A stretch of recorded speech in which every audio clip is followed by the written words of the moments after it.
Hello everyone, welcome back to every study classes. So guys, आज इस lecture में हम डिस्कस करने वाले हैं मार्केटिंग मैनेजमेंट के प्रीवियस ईयर क्वेश्चंस को। राइट, सो जून 2025 में जो भी मार्केटिंग मैनेजमेंट के प्रीवियस ईयर क्वेश्चंस पूछे गए थे UGC NET commerce and management के पेपर में, उन सभी क्वेश्चंस को आज इस लेक्चर में हम सॉल्व करेंगे और उन्हें डिस्कस करेंगे। सो स्टार्ट करते हैं हमारा आज का ये session on marketing management PYQs. Every study classes has various courses for your exam preparations. आप इन कोर्सेज को चेकआउट कर सकते हो on every study classes website as well as on app. So the question is geographical pricing differentials include which of the following? So देखिए, इस question में हमें यहाँ पर कुछ प्राइसिंग मेथड्स दिए हुए हैं और हमें यहाँ पर बताना है कि जियोग्राफिकल प्राइस डिफरेंशियल्स कौन कौन से हैं, यानी कि ऐसे कौन कौन से प्राइसिंग मेथड्स हैं जिनको सेट करने का जो बेस है वो कहीं ना कहीं जियोग्राफिकल एरिया जो है वो होता है।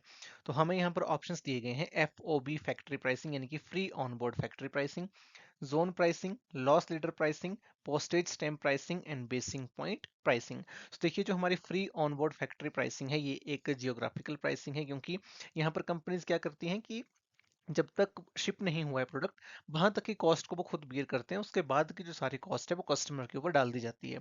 जोन प्राइसिंग जियोग्राफिकल एरिया के ऊपर होती है, राइट। जो पोस्टेज स्टैम्प प्राइसिंग है हमारी, ये भी हमारी जो है वो एक जियोग्राफिकल प्राइस डिफरेंशियल है, राइट। बेसिकली इसमें होता क्या है कि एक एवरेज प्राइस हर कंज्यूमर पे करता है, तो होता क्या है कि जो नियर बाई होता है कंज्यूमर, उसको जो है वो कई बार ज्यादा प्राइस पे करना पड़ जाता है और जो दूर होता है उसको कई बार कम प्राइस पे करना पड़ जाता है, क्योंकि एवरेज प्राइसेस सभी पे कर रहे हैं। बेसिंग पॉइंट प्राइसिंग, यहाँ पर भी एक बेस जो है वो बना लिया जाता है based on the geographical area. लेकिन जो हमारी लॉस लीडर प्राइसिंग है ये एक हमारी प्रमोशनल प्राइसिंग है, तो सी को हम ऑप्शन से निकाल देंगे। हमारा राइट आंसर यहाँ पर होगा option number A B D E, जो हमारा दिया है ऑप्शन नंबर 3 में। Right answer here would be option number 3। Next question is the term marketing myopia was coined by. तो एक बहुत ही इंपॉर्टेंट ये हमारी टर्म है मार्केटिंग में, और फ्रिक्वेंटली इस टॉपिक के ऊपर जो क्वेश्चन है वो एग्जाम में पूछा जाता रहा है, इसके मीनिंग के ऊपर भी और इस टर्म को क्वाइन किसने किया था इसके ऊपर भी। तो यहाँ पर हमारे पास चार ऑप्शन हैं। फर्स्ट है Philip Kotler, second is Gary Armstrong, third is Peter Drucker and fourth is Theodore Levitt. तो ये बहुत ही इजी क्वेश्चन है। इस क्वेश्चन का हमारा राइट आंसर होगा option number 4 which is Theodore Levitt. तो थियोडोर लेविट ने मार्केटिंग मायोपिया इस पर्टिकुलर टर्म को कॉइन किया था। मार्केटिंग मायोपिया का मतलब होता है जब एक कंपनी, एक मार्केटिंग मैनेजर जो है वो लॉन्ग टर्म पिक्चर को जो है वो देख नहीं पाता है, राइट। और शॉर्ट साइटेड रहता है, यानी कि शॉर्ट टर्म के ऊपर फोकस करते हैं, शॉर्ट टर्म सेल्स जनरेट करने के ऊपर फोकस करते हैं, लॉन्ग टर्म प्रॉफिट मेकिंग के ऊपर उनका फोकस होता नहीं है। तो इस पर्टिकुलर फिनोमिना को हम मार्केटिंग मायोपिया कहते हैं। So right answer here would be option number 4। Next question is arrange the following stages of adoption process in correct order. तो हमें यहाँ पर जो है वो 5 स्टेप्स दिए हुए हैं, 5 ऑप्शन एक तरह से हमारे पास। तो जो कंज्यूमर की जो एडॉप्शन प्रोसेस होती है, यानी कि जब भी वो एक प्रोडक्ट को या उस प्रोडक्ट से रिलेटेड कोई फिनोमिना है, कोई इन्फॉर्मेशन उसको अडॉप्ट करता है, तो कौन कौन से स्टेजेस को वो फॉलो करता है। तो यहाँ पर देखिए हमारे पास ऑप्शंस हैं interest, awareness, trial, evaluation and adoption. तो देखिए सबसे पहले होता क्या है, जब भी एक पर्टिकुलर कंपनी मार्केट रिलेटेड जो इन्फॉर्मेशन है या फिर प्रोडक्ट रिलेटेड जो इन्फॉर्मेशन है उसको कम्युनिकेट करती है, तो सबसे पहले क्या होता है, जो कंज्यूमर है वो अवेयर होता है, राइट। अवेयरनेस उसमें जो है वो सबसे पहले आती है। जब अवेयरनेस आ जाती है एक पर्टिकुलर प्रोडक्ट को लेकर के, तो इंटरेस्ट उसके बाद जो है वो जनरेट होता है, राइट। प्रोडक्ट की अवेयरनेस आई, उसके बेस के ऊपर जो है वो इंटरेस्ट जनरेट हो रहा है। जब इंटरेस्ट कंज्यूमर का जनरेट हो जाएगा, सो ऑब्वियसली उसके बाद वो क्या करेगा, सबसे पहले उसने वो अवेयर हुआ, फिर इंटरेस्ट जो है वो उसका जनरेट होता है। इसके बाद then consumer will try the product, उसके बाद sorry not trial but consumer will evaluate the product. जब कंज्यूमर इवेल्युएट कर लेगा, राइट, बहुत सारे अल्टरनेटिव्स को इवेल्युएट करेगा, तो उसके बेस के ऊपर वो ट्रायल करेगा उस प्रोडक्ट को। If particular consumer is choosing one product, let's suppose at the evaluation stage उसके पास 3 प्रोडक्ट आए, एक A B and C।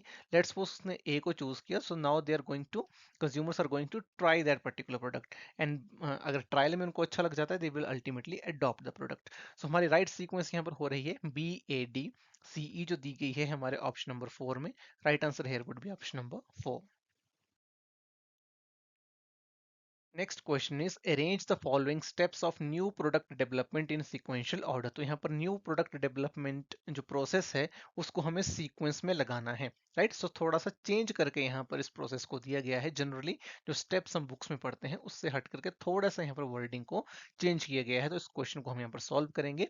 जो ऑप्शंस हमारे पास यहाँ पर दिए गए हैं वो आप देखिए, वो है product development, feasibility analysis, concept development and testing, identifying prospective customers and idea generation. तो न्यू प्रोडक्ट डेवलपमेंट में हमारा जो फर्स्ट स्टेप है यहाँ पर वो क्या होता है, that is obviously idea generation.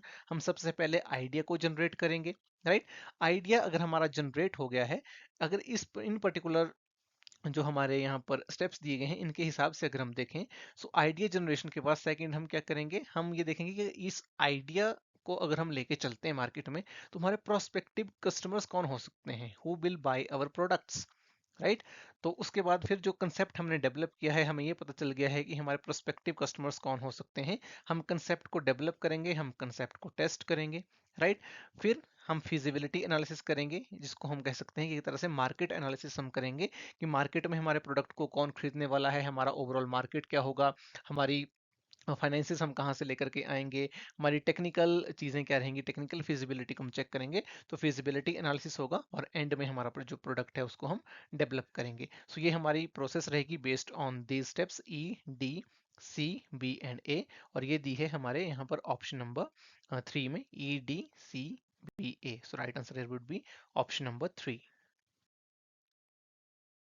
Next हमारा मैच द फॉलोइंग टाइप का क्वेश्चन है। हमें यहाँ पर लिस्ट वन में stages of product life cycle दिया हुआ है और दूसरी लिस्ट में है हमारे पास टाइप्स ऑफ कस्टमर्स, राइट। तो हमें यहाँ पर बताना है कि एक वन पर्टिकुलर जो स्टेज होती है प्रोडक्ट लाइफ साइकिल की, कौन से टाइप के कस्टमर हैं वो उस स्टेज के ऊपर एक पर्टिकुलर प्रोडक्ट को अडॉप्ट करते हैं। सो प्रोडक्ट अडॉप्शन और stages of product life cycle को जो है वो हमें यहाँ पर मैच करना है।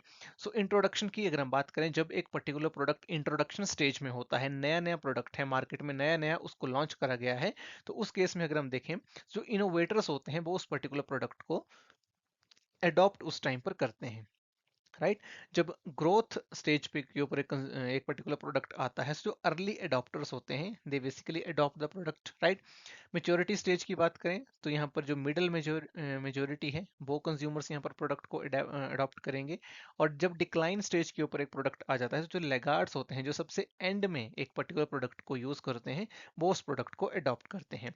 तो यहाँ पर हमारी सीक्वेंस जो बन रही है वो है, ए के साथ हम 4 को मैच कर रहे हैं, बी के साथ 2, सी के साथ 3 एंड डी के साथ 1 जो दिया है हमारे ऑप्शन नंबर 3 में। So right answer here would be option number 3। Next question is according to Levitt and Drucker the essence of marketing is. तो यहाँ पर हमें बताना है कि लेविट एंड ड्रकर के अकॉर्डिंग जो मार्केटिंग की एसेंस है बेसिकली वो क्या है। सो ऑप्शंस है हमारे पास यहाँ पर, profit orientation, second is product orientation, third is market orientation and fourth is customer orientation. तो यहाँ पर अगर हम देखें, सो लेविट और ड्रकर के अकॉर्डिंग जो मार्केटिंग की एसेंस है वो क्या है, right. So according to Levitt and Drucker the essence of marketing is basically customer orientation. So अगर हम दोनों की डेफिनेशंस को देखें, लेविट और ड्रकर की, तो यहाँ पर जो मार्केटिंग की एसेंस है वो उन्होंने कस्टमर ओरिएंटेशन जो है वो बताई है। ड्रकर ने तो ये तक कहा कि जो एम है मार्केटिंग का, that should be to make the selling unnecessary, कि सेलिंग हमारी अननेसेसरी हो जाए। और लेविट ने भी सेम बात करी कि हमें कस्टमर ओरिएंटेशन लेकर के चलना है। अब इस बात का मतलब क्या है, इसका मतलब है कि जो हमारा सेंटर फोकस होना चाहिए in the marketing, that must be customer, right. हमें उसको परसुएड नहीं करना, हमें कंज्यूमर को परसुएड करके सेल नहीं करना। हमारा पर्पस क्या होना चाहिए कि कंज्यूमर की जो नीड्स एंड वांट्स हैं बेसिकली, वो नीड्स एंड वांट्स को ध्यान में रख करके हम प्रोडक्ट्स एंड सर्विसेज को डेवलप करें, सो दैट कंज्यूमर खुद ही अट्रैक्ट हो जाए हमारी तरफ, right. That is the customer orientation. So that is why right answer here would be option number 4।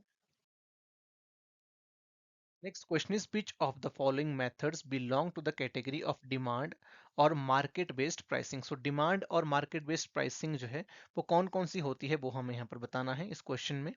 Options में अगर हम देखें तो हमारे पास है surge pricing, premium pricing, what the traffic can bear pricing, discount pricing and parity pricing. So अब देखिए कैटेगरी हमें बतानी है डिमांड और market based pricing. So demand और मार्केट बेस्ड प्राइसिंग होती क्या है, एक ऐसी प्राइसिंग टेक्निक जहां पर जो बेस्ड ऑन डिमांड है, यानी कि जैसे जैसे डिमांड फ्लक्चुएट हो रही है उसके हिसाब से हम प्राइस को सेट करेंगे, या मार्केट की डिमांड के बेस के ऊपर हम प्राइस को सेट करेंगे। तो देखो जो सर्ज प्राइसिंग है, सर्ज प्राइसिंग इज बेसिकली जब हमारी डिमांड काफी ज्यादा है, बहुत पीक कर रही है, हम प्राइस को बढ़ा देंगे।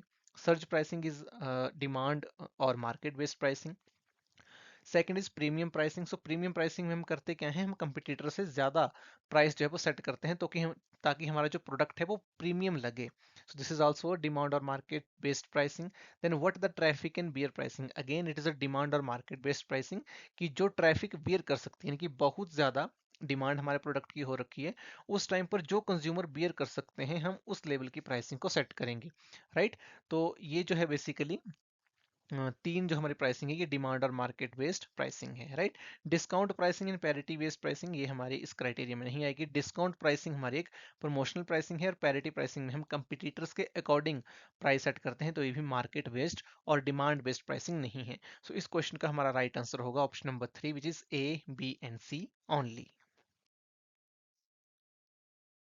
Next question is symbols, icons, rituals and values are manifestations of.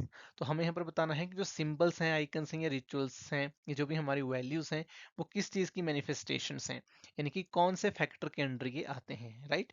तो यहाँ पर ऑप्शंस हमारे पास दिए हुए हैं, सोशल क्लास, कल्चर, सब कल्चर और सोशल फैक्टर्स। तो देखिए जो भी हमारे सिंबल्स हैं, आइकॉन्स हैं, रिचुअल्स हैं या फिर वैल्यूज हैं, ये हमारे कल्चर के अंडर आते हैं। सो राइट आंसर हमारा यहाँ पर हो जाएगा culture. All these things, ritual, values, icons, and symbols are manifestation of culture. Next question is which of the following is not a part of 4 P's of marketing mix। तो marketing mix में हमारे जो 4 P's हैं, कौन सा उनमें से part नहीं है, ये हमें बताना है। This is a very easy question, right.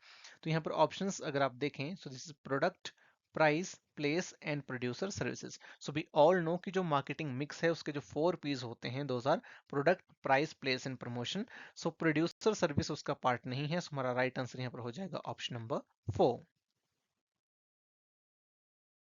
Next question is a barrier to the matching of expected and perceived service levels caused by unwillingness of services providers to provide the necessary resources is। So देखो इस question में basically ये बोला जा रहा है कि जो एक बैरियर हम फेस करते हैं जब भी हम सर्विसेज डिलीवर करते हैं, कि एक्सपेक्टेड और परसीव्ड सर्विस जो लेवल्स हैं, जो कंज्यूमर बेसिकली परसीव कर रहा है, एक्सपेक्ट कर रहा है, उसमें एक बैरियर आ जाता है कि कंज्यूमर अच्छे से जो सर्विस है उसको परसीव नहीं कर पाता, या फिर सर्विस को अच्छे से एक्सपेक्ट नहीं कर पाता।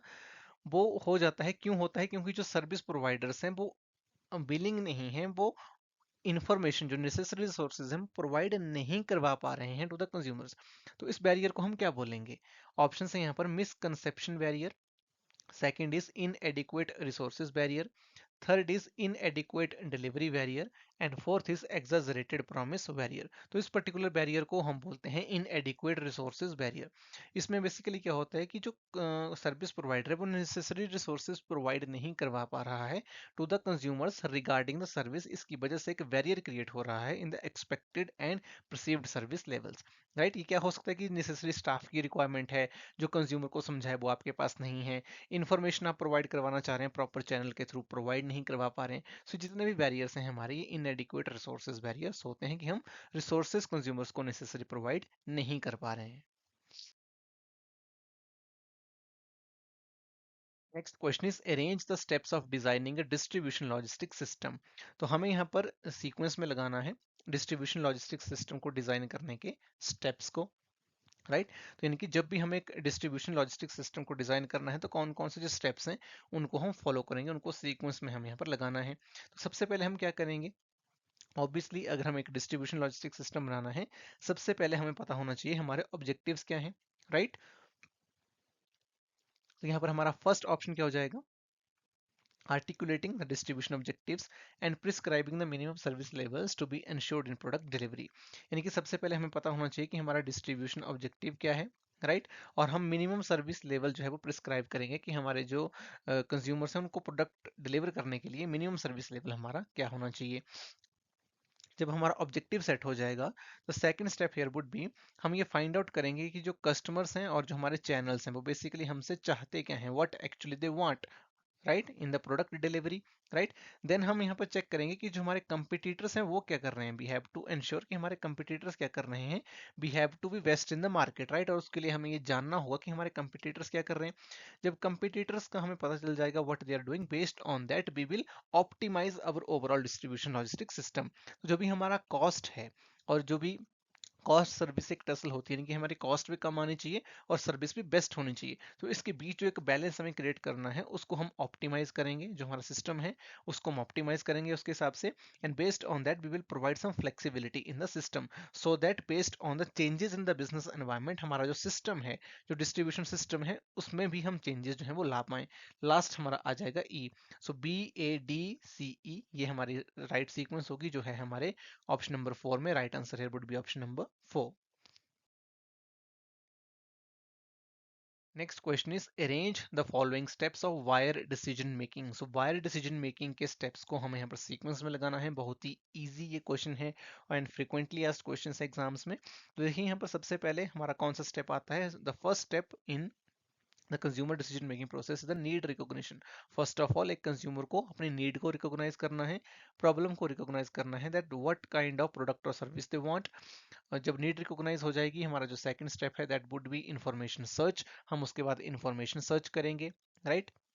एक प्रोडक्ट हमें चाहिए, अब उसके बेस के ऊपर उसकी जो इन्फॉर्मेशन है उसको हम सर्च करने का काम करेंगे। इन्फॉर्मेशन सर्च करने के बाद जो भी हमारे पास अल्टरनेटिव्स आएंगे हम उनको इवेल्युएट करेंगे। Then we will take purchase decision and last would be post purchase behaviour. So right sequence here would be CAB D and E, जो यहाँ पर दी हुई है हमारे ऑप्शन नंबर 2 में। Right answer would be option number 2। Next question is which of the following is characterized by use of small intermittent assault on different market segments held by competitors। तो यहाँ पर देखिए क्वेश्चन पूछा जा रहा है कि स्मॉल इंटरमिटेंट असॉल्ट जब करा जाता है on different market segments by the competitors, उसको हम क्या बोलते हैं। तो यहाँ पर बेसिकली अटैक से मतलब है, सॉल्व से मतलब है कि कंपिटिटर्स कुछ स्ट्रेटजीज बनाते हैं जिससे कि दूसरे जो उनके कंपिटिटर्स हैं वो मार्केट से बाहर हो जाएं और उनका प्रोडक्ट ज्यादा बिके, राइट। जब भी स्मॉल एंड इंटरमीडिएट असॉल्ट करा जाता है, यानी कि छोटे छोटे अटैक्स हम करेंगे छोटे छोटे टाइम के बाद करेंगे, तो इसको क्या बोलेंगे, इसको बेसिकली गोरिल्ला वॉरफेयर जो है वो बोला जाता है। सो राइट आंसर हमारा यहाँ पर होगा ऑप्शन नंबर 3। बाकी ऑप्शंस को अगर हम देखें तो एनसर्कलमेंट का मतलब होता है जब हम कुछ एक सेगमेंट्स को ही चूज करते हैं, बहुत सारे सेगमेंट्स में नहीं जाते, कुछ सेगमेंट्स के ऊपर ही हम अटैक करेंगे। इसके अलावा फ्रंटल असॉल्ट की अगर हम बात करें तो इसमें डायरेक्ट अटैक हम करते हैं, इनडायरेक्ट नहीं होता है। डायरेक्ट अटैक से मतलब है कि हम डायरेक्टली कोई स्ट्रेटजी अपनाएंगे जिससे कंपिटिटर्स मार्केट से बाहर हों। और फ्लैंकिंग मैन्यूवर में जो वीक सेगमेंट्स होते हैं उनके ऊपर टारगेट जो है वो करा जाता है। सो राइट आंसर इस क्वेश्चन में हमारा होगा guerrilla warfare which is in the option number 3। Next question is extending an existing brand name to a new forms, colors, sizes or flavors of an existing product category is। तो इस question में देखिए पूछा जा रहा है कि अगर हम एग्जिस्टिंग ब्रांड नेम्स को नया फॉर्म, कलर, साइज और फ्लेवर्स में जो है वो लेकर के जाते हैं in the existing product category, तो उसको हम क्या बोलेंगे, को branding, line extension, brand extension या फिर ब्रांड स्पॉन्सरशिप। तो देखिए इस तरह की स्ट्रेटेजी को बोला जाता है line extension. Right answer here would be option number 2। यहाँ पर आपने कंफ्यूज नहीं होना in the brand extension. Brand extension ये कब होता है, जब हम डिफरेंट प्रोडक्ट कैटेगरीज में जाते हैं। यहाँ पर बोला जा रहा है एग्जिस्टिंग प्रोडक्ट कैटेगरीज में, सो that is the line extension. अगर हम डिफरेंट प्रोडक्ट्स कैटेगरी में जाते हैं that would B brand extension. इसका मैं आपको एग्जांपल दूं तो जैसे कि न्यू फॉर्म्स, कलर, साइजेस की अगर हम बात करें, जैसे कि कोलगेट है तो कोलगेट टोटल है, कोलगेट हर्बल है, right. So that is a form of line extension क्योंकि एग्जिस्टिंग प्रोडक्ट कैटेगरी में ही हम जा रहे हैं, that is a toothpaste, right. So this is the line extension. Next हमारा मैच द फॉलोइंग टाइप का क्वेश्चन है। इसमें हमें कुछ टर्म्स दी हुई हैं और दूसरी तरफ उनका डिस्क्रिप्शन दिया हुआ है और हमें मैच करके बताना है यहाँ पर राइट आंसर क्या होगा। तो डिस्क्रिप्शन को यहाँ पर वन बाय वन हम पढ़ते हैं, डिटेल्ड में ये डिस्क्रिप्शन दिया हुआ है। सबसे पहले देखिए कहा जा रहा है कि goodwill associated with the brand name which adds tangible value and more profits. So brand name के साथ जो है वो जो गुडविल एसोसिएटेड होती है, जो टेंजिबल वैल्यू और प्रॉफिट ऐड करती है, इसको बेसिकली हम ब्रांड इक्विटी बोलते हैं। तो वो ए के साथ हमारा 4 मैच हो जाएगा। Then the use of an established brand name as a new brand within the same brand market. Same brand market में हम एग्जिस्टिंग ब्रांड नेम के साथ जाते हैं, so this basically known as brand extension. तो हमारा B के साथ हो जाएगा 1। Right. The use of an established brand for the brands in unrelated markets में हम जाएंगे, it is called brand stretching, right. Then we have the extent to which consumer perceived a brand to be faithful to its essence, right. So this is called the brand authenticity. तो इस question का right answer हमारा होगा option number 3। ये option आपको option number 3 में मिल जाएंगे। Next again हमारा यहाँ पर मैच द फॉलोइंग टाइप का क्वेश्चन है। हमारे पास टाइप्स ऑफ प्राइसिंग दी हुई है, दूसरी तरफ उनका डिस्क्रिप्शन दिया हुआ है, हमें मैच करके बताना है राइट आंसर क्या होगा। सो अगेन हम डिस्क्रिप्शन से यहाँ पर स्टार्ट करेंगे। डिस्क्रिप्शन में देखिए बोला जा रहा है कि geographical pricing strategy where seller designates same city and charges all customers the freight cost from that particular city, right. तो इस पर्टिकुलर जियोग्राफिकल प्राइसिंग स्ट्रेटजी को हम बेसिंग पॉइंट स्ट्रेटजी बोलते हैं, जहां पर सेलर है वो एक सिटी को डेजिग्नेट जो है वो कर देता है, यानी कि वो उसका बेस पॉइंट हो गया। So it is called the basing point pricing. Next अगर हम बात करें, so where a firm reduces its prices with the aim of driving out competitors, so competitors को मार्केट से ड्राइव आउट कर देने के लिए जो स्ट्रेटजी यूज करी जाती है, that is the predatory pricing strategy. Then we have when consumers are misled by prices deals offered by companies, जब कंज्यूमर को मिसलीड कर दिया जाता है थ्रू वेरियस ऑफरिंग्स, इसको डिसेप्टिव प्राइसिंग बोलते हैं, right. And the pricing each element in the offering so that price of the total package is raised. तो हमारे पास एक पैकेज है, उसमें मान लो 4 प्रोडक्ट हैं, तो हर प्रोडक्ट का हम अलग अलग चार्ज करेंगे सो दैट टोटल प्राइस बढ़ जाए, तो उसको हम प्राइस अनबंडलिंग बोलेंगे, जो कि प्राइस बंडलिंग के ऑपोजिट है, राइट। तो इस क्वेश्चन का हमारा राइट आंसर यहाँ पर हो जाएगा option number 2। Next question is which of the following are components of agile supply chain. So हमें यहाँ पर एजाइल सप्लाई चेन के कंपोनेंट्स को बताना है। अब एजाइल सप्लाई चेन होती क्या है? सो एजाइल सप्लाई चेन का मतलब है ऐसी सप्लाई चेन जिसको हम चेंज कर सकें, जो थोड़ी फ्लेक्सिबल हो based on the market changes, right. तो उसको हम चेंज कर सकें, इनोवेटिव हो, राइट, जिसमें डिफरेंट कोलाबोरेशन हो, एक नेटवर्क हो, कम्युनिकेशन इजी हो, that is called the agile supply chain. तो कंपोनेंट्स क्या है एजाइल सप्लाई चेन के? ऑप्शंस हमारे पास यहाँ पर जो मेंशन्ड हैं वो हैं virtual, market sensitive, pickup fulfilment, process integration and store based fulfilment. ये एजाइल सप्लाई चेन में क्या होगा? It would be virtual, right. हम ऑनलाइन भी इसमें काम करेंगे, हम थ्रू टेक्नोलॉजी काम करेंगे, right. It would be market sensitive, right, कि मार्केट के चेंजेस के अकॉर्डिंग हम चीजें कर सकें। पिकअप फुलफिलमेंट बेसिकली हर सप्लाई चेन में ही होता है, स्पेशली हमें वो फीचर बताना है जो एजाइल सप्लाई चेन में हो। स्टोर बेस्ड फुलफिलमेंट भी नहीं आएगा। प्रोसेस इंटीग्रेशन, कि हम इंटीग्रेट कर सकें डिफरेंट प्रोसेसेस को। सो ए बी एंड डी हमारा यहाँ पर राइट आंसर जो है वो हो जाएगा right option number 2।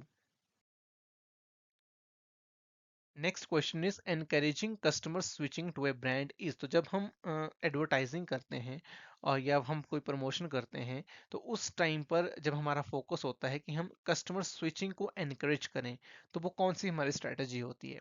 Is it sales promotion, publicity, informative advertising और परसुएसिव एडवर्टाइजिंग? सो इन चार ऑप्शंस को अगर हम देखें, तो इनके हिसाब से हमारा जो राइट आंसर यहाँ पर होगा that would be option number 4, and that is the persuasive advertising, right. So जब हम फोकस कर रहे हैं कि कस्टमर स्विच कर दें एक ब्रांड से दूसरे ब्रांड में, तो उस पर्टिकुलर टाइप की एडवर्टाइजिंग को हम कहेंगे परसुएसिव एडवर्टाइजिंग, यानी कि हम परसुएट कर रहे हैं कंज्यूमर्स को कि वो एक पर्टिकुलर ब्रांड से दूसरे ब्रांड में स्विच करे। So right answer here would be option number 4, persuasive advertising. Next question is which of the following is not a basis for behavioural segmentation. तो हमें यहाँ पर बताना है कि कौन सा जो फैक्टर है वो बिहेवियरल सेगमेंटेशन का बेसिस नहीं है। तो अगर हम यहाँ पर ऑप्शंस देखें, तो परचेज ओकेजन दिया गया है जो कि एक हमारा बिहेवियरल फैक्टर है। Then we have digital divide जो बिहेवियरल फैक्टर नहीं है। इसके अलावा usage rate of the product, it's also behavioural factor. Benefits out is also behavioural factor. Lifestyle of consumer एक साइकोग्राफिक फैक्टर है, ना कि बिहेवियरल, राइट। तो यहाँ पर हमारा राइट आंसर क्या होगा? राइट आंसर है would be option number B and E. B and E only जो दिया है ऑप्शन नंबर 4 में, ये हमारे बिहेवियरल सेगमेंटेशन के बेसिस नहीं है। सो राइट आंसर है would be option number 4। Next question is a relatively large, low cost, high volume, self service operation designed to serve the consumer's need for household products is। तो यहाँ पर देखिए पूछा जा रहा है कि relatively large, low cost, high volume self service operation जो है जिसकी हेल्प से हम सर्व करते हैं कंज्यूमर्स की नीड्स को हाउस होल्ड प्रोडक्ट सेल करके उसको हम क्या बोलते हैं। ऑप्शन है हमारे पास department store, convenience store, superstore या फिर सुपर मार्केट। तो इस क्वेश्चन का हमारा राइट आंसर होगा option number 4, very easy, which is the supermarket. Next question is a channel structure in which producers, wholesalers and retailers act as a unified system is। This is again a very easy question। तो हमसे पूछा जा रहा है कि वो channel structure क्या है जिसमें जो प्रोड्यूसर्स हैं, होलसेलर्स हैं और रिटेलर्स हैं वो as a unified system work करते हैं। सो ऑप्शंस की अगर हम बात करें तो वो दिए गए हैं conventional distribution channel, direct marketing channel, vertical marketing system channel and fourth is indirect marketing channel. So right answer हमारे यहाँ होगा option number 3, which is vertical marketing system, जिसको हम शॉर्ट में बीएमएस भी बोलते हैं, जिसमें जो प्रोड्यूसर्स हैं, होलसेलर्स हैं और रिटेलर्स हैं एज ए यूनिफाइड सिस्टम जो है वो काम करते हैं। Right answer here would be option number 3। Next question is which of the following are direct sellers in India. तो इस क्वेश्चन में हमें बताना है कि इंडिया में डायरेक्ट सेलर कंपनीज कौन कौन सी हैं। सो आपकी जनरल अवेयरनेस को बेसिकली यहाँ पर टेस्ट किया जा रहा है। सो ऑप्शंस में अगर हम देखें तो वो है Herbalife international India, Lakme products India, Modicare, Amway India enterprises and Avon beauty products India. So हम डायरेक्ट सेलर्स की बात करें तो वो हमारे हैं बेसिकली हर्बा लाइफ, लैक्मे प्रोडक्ट्स हमारा डायरेक्ट सेलर नहीं है, right. Lakme basically is a brand of HUL. Then we have Modi Care, it's also a direct seller. Then we have Ambe and Avon. So A, C, D, E जो दिया है option number 2 में ये हमारे basically direct sellers हैं India में। Right answer would be option number 2। तो ये था हमारा आज का सेशन जिसमें हमने मार्केटिंग के प्रीवियस ईयर क्वेश्चंस को डिस्कस किया, उनको सॉल्व किया। आई होप आपको ये लेक्चर काफी पसंद आया होगा और आपकी अच्छी प्रैक्टिस यहाँ पर हुई होगी। Thanks for joining, wish you all the very best.